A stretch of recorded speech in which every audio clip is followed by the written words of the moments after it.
Shalom para pemirsa YouTube channel Malaikat Ketiga dimanapun Anda berada. Kembali pada saat ini kita akan mendengarkan seri pelajaran suara nubuatan. Dan pada kali ini dalam seri yang ke-20 judulnya adalah Dosa yang tak dapat diampuni. Sebelum itu mari kita berdoa. Kami bersyukur karena kebaikan Tuhan nyata dalam kehidupan kami. Sehingga pada saat ini Tuhan kami akan belajar satu lagi pelajaran firman Tuhan. Kiranya melalui pelajaran kami boleh semakin mengerti akan kebaikan Tuhan, kami boleh semakin mengenal Tuhan. Sehingga bisa mempersiapkan kami untuk kedatangan Tuhan yang kedua kali. Terima kasih Tuhan, dalam nama Yesus kami berdoa, amin. Saudara yang terkasih di dalam Tuhan, berbicara tentang dosa. Dosa adalah satu hal, kelakuan, perilaku yang dilakukan oleh manusia dalam melanggar perintah Tuhan. Ada dosa yang bisa diampuni, tetapi ternyata ada juga dosa yang tidak dapat diampuni.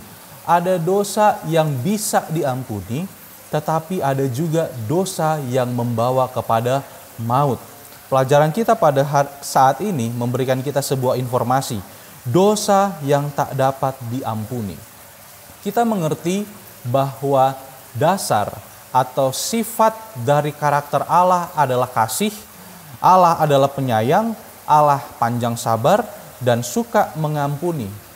Lalu mengapa ada dosa yang tidak dapat diampuni? Firman Tuhan dalam Matius 12 ayat 31 dan 32 berkata, apabila seorang mengucapkan sesuatu menentang anak manusia, ia akan diampuni. Tetapi, nah biasanya ini penting. Setelah kata tetapi ini penting. Tetapi jika ia menentang Roh Kudus, ia tidak akan diampuni. Di dunia ini tidak, dan di dunia yang akan datang pun tidak. Melalui ayat ini kita diberikan informasi bahwa ada dosa yang bisa diampuni, tetapi ada juga dosa yang tidak dapat diampuni. Apa artinya ini? Hal yang pertama yang harus kita mengerti adalah apa dosa yang tidak dapat diampuni. Berbicara tentang dosa yang tidak dapat diampuni, ada satu firman Tuhan di dalam Yohanes 16 ayat 7 berkata, namun benar yang kukatakan ini kepadamu adalah lebih berguna bagi kamu jika aku pergi. Sebab jika aku tidak pergi, penghibur itu akan datang kepadamu, tetapi jika aku pergi, aku akan mengutus dia kepadamu. Firman Tuhan dalam Yohanes 14 ayat 26 ini penting. Tetapi penghibur, yaitu Roh Kudus yang akan diutus oleh Bapa dalam namaku, dialah yang akan mengajarkan segala sesuatu kepadamu dan akan mengingatkan kamu akan semua yang telah kukatakan kepadamu. Artinya apa? Berbicara tentang Roh Kudus. Ketika Yesus menjelang kepergiannya, Yesus mengutus atau Yesus memberikan pengganti, Yesus memberikan penghibur, Yesus memberikan penolong, yaitu Roh Kudus. Roh Kudus adalah salah satu dari 3 oknum kealahan. Kemanusiaan kita yang penuh keterbatasan karena dosa ini sulit untuk mengerti akan hal ini. Dalam seri kita ada pelajaran khusus tentang kealahan ini. Sehingga kita fokus dalam pelajaran tentang Roh Kudus ini. Mengapa Yesus memberikan penghibur? Mengapa Yesus memberikan penolong? Mengapa Yesus memberikan pengganti? Karena ada satu kutipan menarik dikatakan seperti ini. Dengan perkataan lain, melalui Roh Kudus Allah berbicara kepada manusia, terutama apabila manusia melakukan hal yang tidak sesuai dengan kehendak Allah. Tugas dari Roh Kudus, tugas dari penolong, tugas dari penghibur, tugas dari pengganti Yesus adalah agar manusia melalui Roh Kudus berbicara sehingga manusia dapat melakukan hal yang baik, melakukan hal yang sesuai dengan kehendak Allah. Tanpa Roh Kudus akan sulit bagi manusia untuk mengerti kebaikan, tanpa Roh Kudus akan sulit bagi manusia untuk melakukan kehendak Allah. Itulah sebabnya seringkali dalam kehidupan kita ada dikatakan hati kecil. Ketika kita mau melakukan sesuatu, ada hati kecil bilang, jangan mencuri, jangan melakukan hal itu itu adalah hal yang jahat, itu adalah hal yang tidak baik. Ini adalah pekerjaan Roh Kudus. Dan ini sangat penting dalam kehidupan kita. Kenapa? Karena tanpa Roh Kudus sangat sulit kita menjalani kehidupan yang benar di hadapan Tuhan. Artinya apa? Jika kita mengabaikan bisikan-bisikan baik itu, jika kita mengabaikan bisikan dari Roh Kudus untuk melakukan kebaikan, untuk tidak melakukan kejahatan, untuk agar kita bisa dituntun ke jalan yang benar, jika kita abaikan itu semua, kita sedang melawan Roh Allah. Kita sedang melawan Roh Kudus. Itulah sebabnya dosa yang membawa mati adalah, firman Tuhan dalam Efesus 4 ayat 30 berkata, dan janganlah kamu mendukakan Roh Kudus Allah yang telah memeteraikan kamu menjelang hari penyelamatan. Apa artinya mendukakan Roh Kudus Allah? Ini adalah sesuatu yang, seperti saya katakan sebelumnya, ada dalam hati kecil itu berbisik, lakukan hal baik, jangan lakukan hal yang tidak benar. Roh Kudus selalu berbisik. Sederhananya, setiap saat itu Roh Kudus selalu berbisik kepada kita. Itulah sebabnya ada perasaan-perasaan mau melakukan hal baik, ada perasaan-perasaan ketika kita melakukan dosa, ini salah, ini tidak benar. Itulah pekerjaan Roh Kudus. Tetapi jika sudah tidak ada lagi perasaan-perasaan seperti itu, berarti sudah kebal kita terhadap bisikan-bisikan Roh Kudus. Dikatakan seperti ini, dalam kitab suci dijelaskan tentang dua jenis dosa. Ada dosa yang diampuni, yaitu dosa yang tidak membawa mati, dan ada juga dosa yang tidak akan diampuni, yaitu dosa yang membawa mati. Apakah dosa yang tidak membawa mati itu? Firman Tuhan dalam 1 Yohanes 5 ayat 17 berkata, semua kejahatan adalah dosa, tetapi ada dosa yang tidak mendatangkan maut. Firman Tuhan dalam Yeskiel 18 ayat 21 dan 22 berkata, tetapi jika orang fasik bertobat dari segala dosa yang dilakukannya dan berpegang pada segala ketetapanku serta melakukan keadilan dan kebenaran, ia pasti hidup, ia tidak akan mati. Segala durhaka yang dibuatnya tidak akan diingat-ingat lagi terhadap dia. Ia akan hidup karena kebenaran yang dilakukannya. Dosa yang dapat diampuni ialah dosa yang ketika seorang manusia melakukan dosa, dia sadar, dia bertobat, dia berbalik dan tidak melakukan dosa lagi. Ini adalah suatu hal yang diselamatkan. Yang dosa yang tidak membawa kepada kematian. Itulah sebabnya tidak peduli betapa besar dosa yang telah dilakukan, berapa lama dosa itu dibuat, jika ia menyerah kepada Yesus dan bertobat, maka segala dosanya akan diampuni dan ia akan memperoleh kehidupan yang baru. Itulah sebabnya kejahatan paling kejam pun menurut manusia, pembunuhan atau apapun itu, jika orang itu bertobat, berbalik dan tidak lagi melakukan dosa-dosa itu semua akan diampuni oleh Tuhan. Firman Tuhan dalam Mazmur 51 ayat 12, 13 dan 18 berkata, jadikanlah aku tahir, jadikanlah hatiku tahir ya Allah, dan perbaharuilah batinku dengan roh yang teguh. Janganlah membuang aku dari hadapanmu, dan janganlah mengambil rohmu yang kudus daripadaku. Sebab engkau tidak berkenan kepada korban sembelihan, sekiranya ku persembahkan korban bakaran, engkau tidak menyukainya. Jelas bagi kita bahwa dosa yang kita akui dan tinggalkan akan mendapat keampunan di hadapan Tuhan. Itulah sebabnya firman Tuhan dalam Yesaya 1 ayat 18 berkata, marilah, baiklah kita berperkara, firman Tuhan. Sekalipun dosamu merah seperti kirmizi, akan menjadi putih seperti salju. Sekalipun berwarna merah seperti kain kesumba, akan menjadi putih seperti bulu domba. Apa artinya? Artinya adalah setiap orang berdosa, setiap orang yang melakukan kesalahan, setiap orang yang ada dalam jurang dosa ketika mereka sadar, ketika bertobat dan berbalik menyerahkan dirinya kepada Tuhan, akan ada pengampunan. Lalu bagaimana pekerjaan Roh Kudus itu? Dikatakan bahwa Roh Kudus bukan saja membawa Kristus ke dalam hati kita, tetapi oleh Roh Kudus, Kristus akan tinggal tetap di dalam hati kita. Ada beberapa pekerjaan Roh Kudus yang sangat penting di dalam kehidupan kita. Kenapa?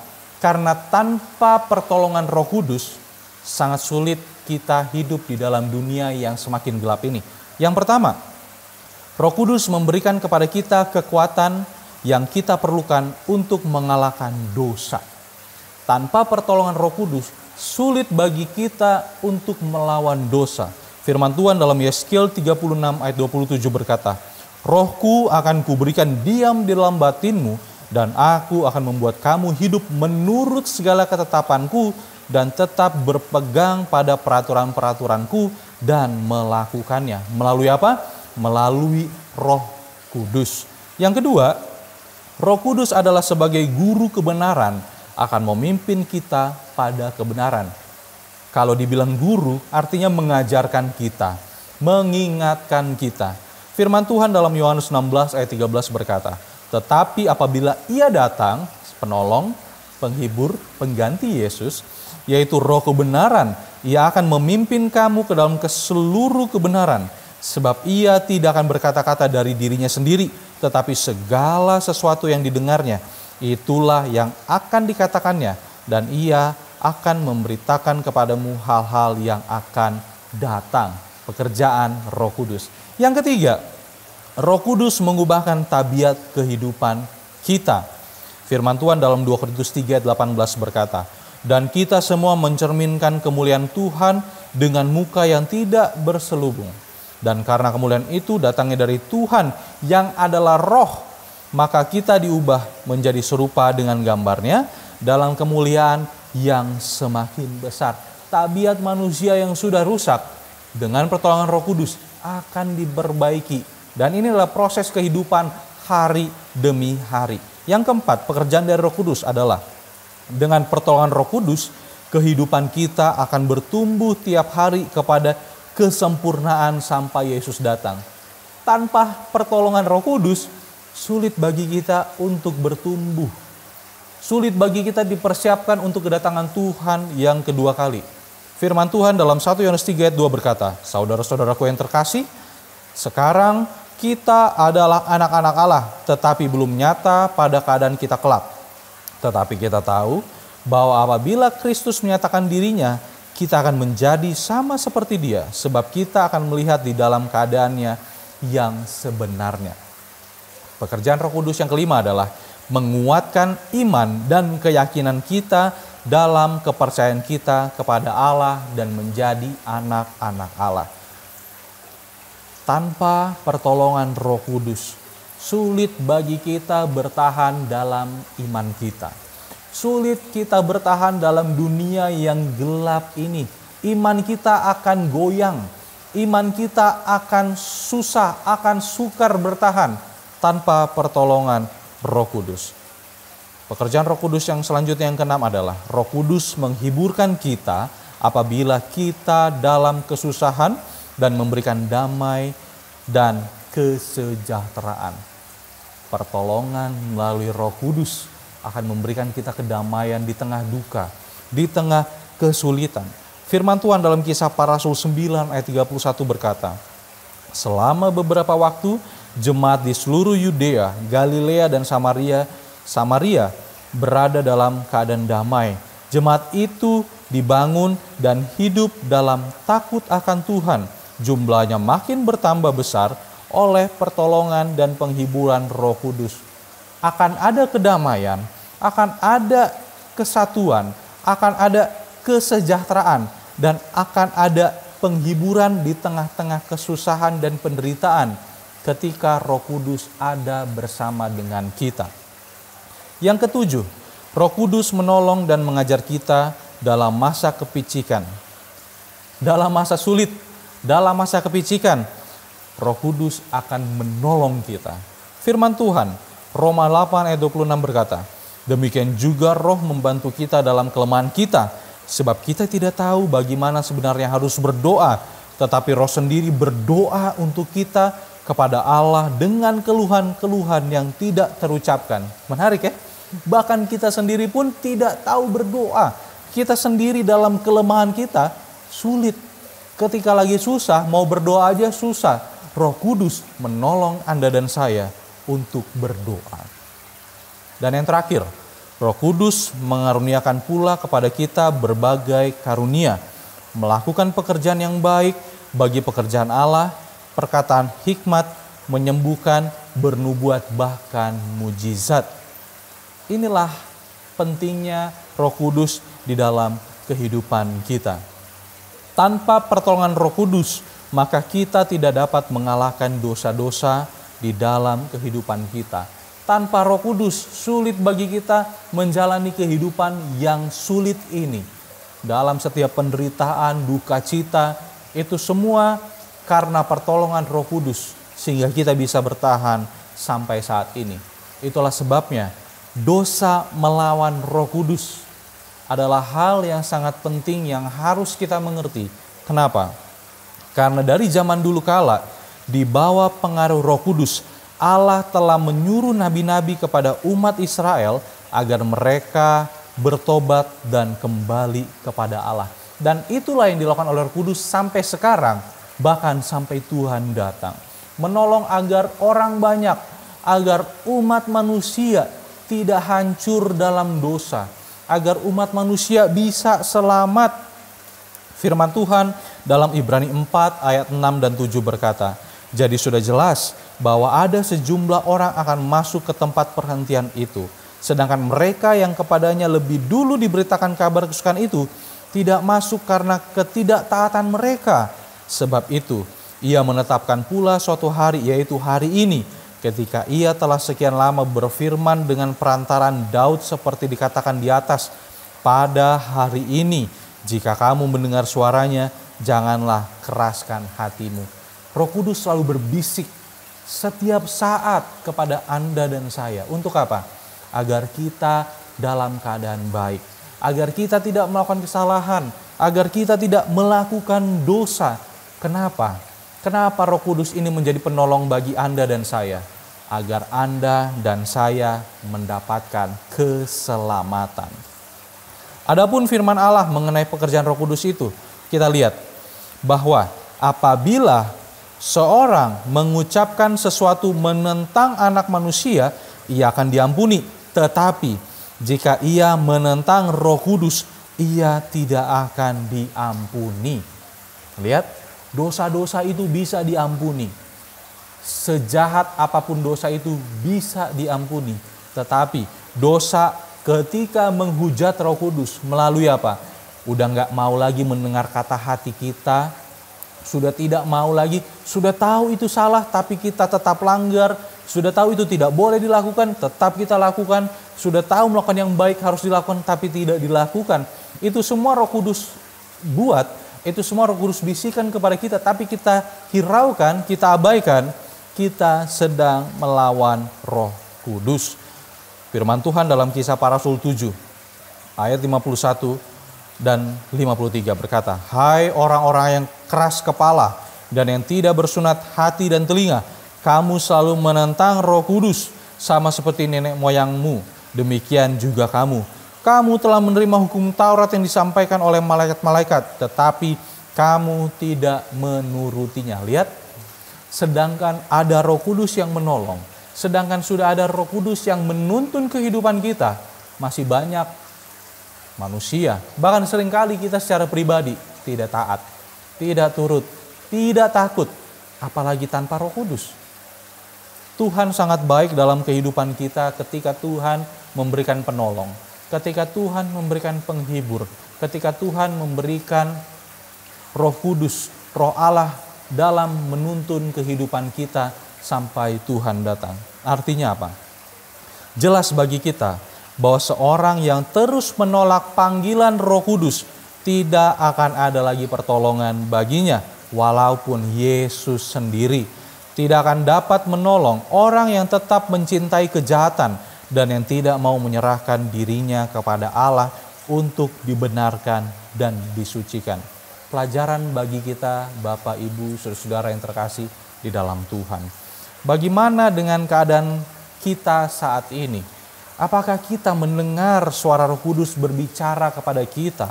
Apakah kita mendengar perkataan Roh Kudus yang selalu mengampiri kehidupan kita, yang selalu berbisik kepada kita? Adakah kita merasa bahwa Roh Kudus sedang berbicara kepada kita tentang dosa-dosa kita? Adakah Roh Kudus menunjukkan jalan kebenaran ketika kita menjalani kehidupan kita yang sulit ini? Maukah kita menerima panggilan Roh Kudus dan maukah kita bertobat dari segala jalan kehidupan kita yang jahat dan menyerahkan diri kita kepada Tuhan? Kiranya Allah memberkati saudara, memberkati kita semua, sehingga melalui pelajaran ini, melalui seri ini, boleh membuat kita semakin dekat kepada Tuhan. Mari kita berdoa. Terima kasih atas waktu yang Tuhan berikan kepada kami. Kami mendapatkan lagi kebenaran.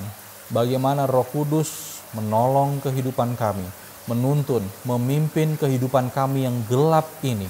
Terima kasih atas penolong yang Tuhan sudah berikan kepada kami. Sehingga kiranya Tuhan selalu menolong kami, menasehati kami, mendidik kami melalui pertolongan Roh Kudus. Sehingga kami menjalani kehidupan kami dengan baik, semakin hari semakin dekat kepada Tuhan. Nama Tuhan saja yang dipuji dan dimuliakan. Terima kasih Tuhan, karena Tuhan sungguh baik di dalam kehidupan kami. Di dalam nama Yesus kami berdoa. Amin. Terima kasih. Tuhan Yesus memberkati.